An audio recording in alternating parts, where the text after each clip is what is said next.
الله محمد رسول الله. Assalamualaikum warahmatullahi wabarakatuh. Alhamdulillahirabbil alamin wal aqibatul lil muttaqin. Asyhadu an la ilaha illallah wahdahu la syarikalah wa asyhadu anna Muhammadan abduhu wa rasuluh. Allahumma shalli wa sallim wa barik ala Muhammadin wa ala alihi wa ashabi ajmain, amma ba'd. Para jamaah Masjid Kampus yang dimuliakan Allah, pada hari ini kita akan membicarakan mengenai masalah perkembangan ilmu kontemporer dari sekularistik menuju kepada tauhid. Mengapa tema ini menjadi sangat penting dalam pembicaraan kita? Karena sebagaimana kita ketahui bahwa perkembangan ilmu-ilmu yang terjadi di dunia sekarang ini kebanyakan berorientasi di Eropa. Maka kalau kita melihat sejarah perkembangan yang terjadi di Eropa itu adalah pada satu titik ada reaksi yang muncul dari zaman Renaissance sekitar abad ke-14 dan abad ke-16 itu yang menolak pemikiran-pemikiran yang terbelenggu oleh kelompok Dewan Gereja pada waktu itu. Dan adagium yang terkenal pada abad itu adalah, pada zaman pertengahan itu adalah Ancilla Theologia. Ilmu, filsafat dan segala macam pemikiran manusia harus berada atau di bawah subordinasi agama. Sehingga para ilmuwan merasa bahwa kebebasan ilmiah mereka dipertanyakan. Lalu muncullah Renaissance dengan 5 ciri yang paling terkenal. Yang pertama adalah kebebasan untuk mengemukakan pendapat. Dan itu mereka ingin kembali kepada zaman Yunani tentu saja. Yang kedua adalah sikap rasionalistik. Ukuran kebenaran adalah rasio. Yang ketiga itu adalah optimistik, mereka yakin akan masa depan yang lebih baik. Yang keempat, semangat individualistik yang lalu akan memunculkan sikap liberal dalam dunia ilmu pengetahuan nanti. Dan yang terakhir itu adalah kreatif dan inovatif. Maka inilah persoalan yang terjadi pada sekularisasi ilmu dan agama. Sebab kalau kita melihat berbagai macam literatur, orang memahami sekular itu ada 2 macam ya. Sekular pertama adalah pemisahan antara agama dan politik. Pemisahan yang kedua adalah sekularisme yang kedua adalah pemisahan antara ilmu dan agama. Nah, yang kita bicarakan ini adalah pemisahan antara ilmu dan agama.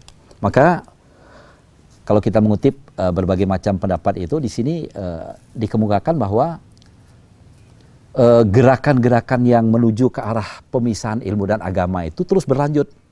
Sehingga muncul mazhab neokantianisme, mazhab Baden terutama, yang membedakan atau membuat dikotomi antara Naturwissenschaften dan Geisteswissenschaften, antara ilmu-ilmu kealaman dan ilmu-ilmu kerohanian atau ilmu-ilmu kemanusiaan.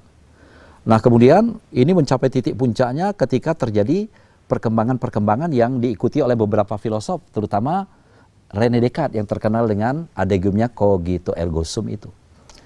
Kata cogito itu mengacu pada pemikiran. Apakah Islam tidak mengajarkan kepada pemikiran? Tentu. Kalau kita mengutip salah satu firman Allah dalam surat Az-Zumar ayat 9 itu, Allah berfirman, "Qul hal yastawil ladzina ya'lamuna wal ladzina la ya'lamun innama yatazakkaru ulul albab." Katakanlah, apakah sama orang yang berpengetahuan dengan orang yang tidak berpengetahuan itu? Ya. Sesungguhnya orang-orang yang berakal itulah yang akan mendapatkan pelajaran di ulul albab. Dengan demikian kita melihat bahwa apa yang diajarkan oleh para filosof itu sebenarnya setara ataupun katakanlah sudah ada dalam Al-Quran, hanya mereka mengarahkan perhatian mereka melulu kepada akal atau dalam bahasa yang sederhana pengkultusan terhadap rasionalitas. Nah, karena pengkultusan ini pula lah maka ilmu-ilmu sekuler terus berkembang, kemudian ditingkahi dengan munculnya mazhab positivisme di dalam dunia ilmu pengetahuan yang mengatakan bahwa ilmu yang bisa diterima adalah ilmu-ilmu yang bersifat exactly, harus tepat, measurable, bisa diukur, kemudian juga ilmu yang mendasarkan diri pada clear and distinct. Hadirin jamaah yang berbahagia, maka kalau kita perhatikan lagi, ilmu-ilmuwan sekuler itu kebanyakan berkembang di Eropa dan kebanyakan sarjana-sarjana kita menuntut ilmu di Eropa. mau tidak mau mereka terwarnai dengan cara berpikir sekuler itu, sehingga mereka membawa benih-benih sekuler itu dalam perkembangan ilmu termasuk di Indonesia ini. Maka kita akan melihat sekarang bagaimana perkembangan landasan ilmu yang menuju ke arah tauhid itu. Sebetulnya kalau kita lihat beberapa filosof, terutama Iqbal, sudah membawakan pengaruh tentang nilai-nilai ketauhidan itu dengan bukunya Asrari Hudi. Dia mengatakan seharusnya ada titik temu antara Hudi dan Huda. Hudi itu ego kecil, Huda itu ego besar. Kalau ego besar, ego kecil dan ego besar itu bertemu, disitulah yang disebut oleh Syekh Muhammad Abduh dengan hidayah taufikiyah. Nah ini yang jarang sekali dibicarakan oleh orang, sehingga sebetulnya Islam jauh sebelum itu sudah mengingatkan tentang persoalan-persoalan dari tauhid di dalam kehidupan atau dalam perkembangan ilmu pengetahuan dan teknologi itu. Yang kedua, barangkali kita ingat nama Roger Garaudy ya, yang kemudian berganti nama menjadi Abdul Razak itu dari Aljazair, yang mengatakan Islam berbeda dengan pemikiran Barat karena di dalam Islam antara way of life dengan way of thinking itu tidak boleh dipisahkan. Cara berpikir dan cara berbuat, cara kita hidup itu adalah satu sinkronisasi, harmoni. Nah, kalau di dunia Eropa, antara cara berpikir dengan cara berbuat, cara hidup itu bisa berpisah atau bisa disimpang jalan. Nah, ini yang sudah kita pahami di dalam pemikir-pemikir Islam. Kemudian barangkali kita juga ingat dengan pemikiran Profesor Kunto Wijoyo dengan pemikiran ilmu profetik itu, ada aspek liberal di situ, ada aspek humanis, ada aspek transcendence, dan dari aspek transcendence itu kita tahu bahwa nilai-nilai ilahiyah harus dipertimbangkan menuju ke arah ilmu yang lebih tauhid. Dan yang terakhir mungkin yang penting sekali kita pahami adalah ilmuwan di tempat kita itu kalau tidak sekuler terbagi menjadi lagi antara ulama intelek dan intelek ulama. Nah kita mendapatkan harapan dengan pengembangan ulama intelek dan intelek ulama ini karena ulama intelek itu adalah mereka yang punya basis, mungkin basis pesantren, agamanya juga baik, tapi pemikirannya juga bagus, brilian. Ya, seperti kita ingat Bung Hatta misalnya. Ya, kemudian ada intelek ulama, orang yang pendidikan umumnya bagus, tapi mereka juga memiliki basis agama, sehingga harmonis sekali antara ulama intelek dan intelek ulama itu di dalam memberikan pencerahan terhadap perkembangan ilmu pengetahuan yang mengarah kepada landasan tauhid. Kemudian yang berikutnya kita coba lihat ciri-ciri ilmu yang berlandasan tauhid itu di dalam kacamata filosofis itu seperti apa ya. Yang pertama, kalau kita melihat pada landasan ontologisnya, maka ilmu yang berlandaskan tauhid itu persis seperti yang digambarkan Al-Quran seperti di dalam surat Al-Baqarah ayat 147. A'udzubillahi minasyaitonirrajim. Bismillahirrahmanirrahim. Al-haqqu mirabbika falatakunanna minal mumtarin. Kebenaran itu dari Tuhanmu, maka kamu tidak boleh ragu-ragu.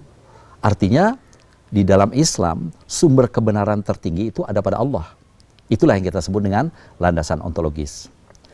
Yang kedua, kalau kita lihat pada landasan epistemologis di dalam ilmu tauhid itu adalah menyatakan kebenaran manusia itu selalu bersifat relatif.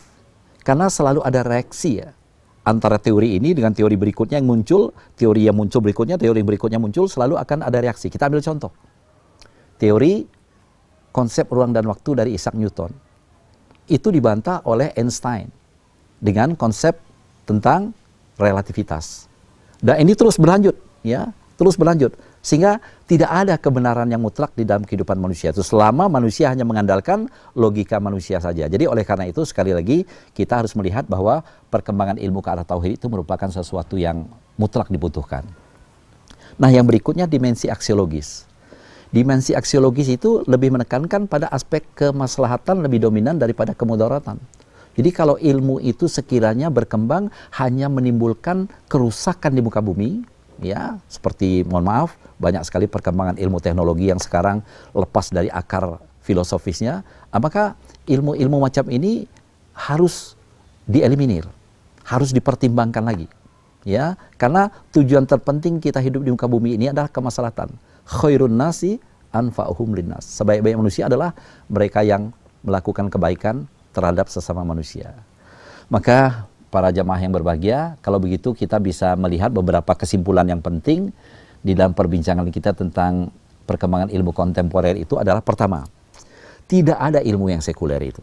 Yang ada hanyalah ilmuwan sekuler. Jadi kita kadang-kadang salah kaprah ya, seakan-akan ilmu yang sekuler. Ilmu itu kan ibarat pisau, ibarat pedang. Tergantung di tangan siapa dia. Kalau dia berada di tangan orang baik, dia bisa dipergunakan untuk kebaikan. Tapi kalau dia berada di tangan ya orang yang jahat atau orang yang punya moralitas buruk, dia bisa dipergunakan untuk melakukan keburukan. Jadi sekali lagi dalam Islam bukan ilmunya yang sekuler, tetapi ilmuannya yang sekuler. Karena di dalam Islam inti terpenting itu adalah al-haqqu mirabbika fala takunanna minal mumtarin. Nah, yang terakhir kita bisa melihat bahwa di dalam persoalan ini karakteristik ilmuwan yang memiliki landasan tauhid adalah pertama, bahwa mereka menyadari setiap langkah ilmiah itu sebagai perwujudan cara membaca ayat-ayat Allah, baik ayat qauliyah maupun ayat-ayat kauniyah. Nah, ini yang tidak boleh dipisahkan. Sebab saya pernah mendengar beberapa pendapat cara membaca ayat qauliyah dengan ayat kauniyah itu merupakan dikotomi yang berbeda. Itu tidak boleh. Dua-duanya harus kita persatukan sebagaimana kita membaca tadi ulama intelek dan intelek ulama. Dan yang berikutnya, yang terakhir barangkali, yang tidak kalah pentingnya itu adalah menyadari bahwa ilmu yang dimiliki itu sebagai karunia Allah. Oleh karena itu harus dipertanggungjawabkan. Tidak hanya di dunia ini, tetapi juga akan dimintai pertanggungjawaban di akhirat. Saya kira inilah perkembangan ilmu kontemporer dari sekularistik menuju ke arah nilai-nilai tauhid. Mudah-mudahan ada manfaatnya. Wabillahi taufik wal hidayah. Wassalamualaikum warahmatullahi wabarakatuh. La ilaha illallah Muhammadun Rasul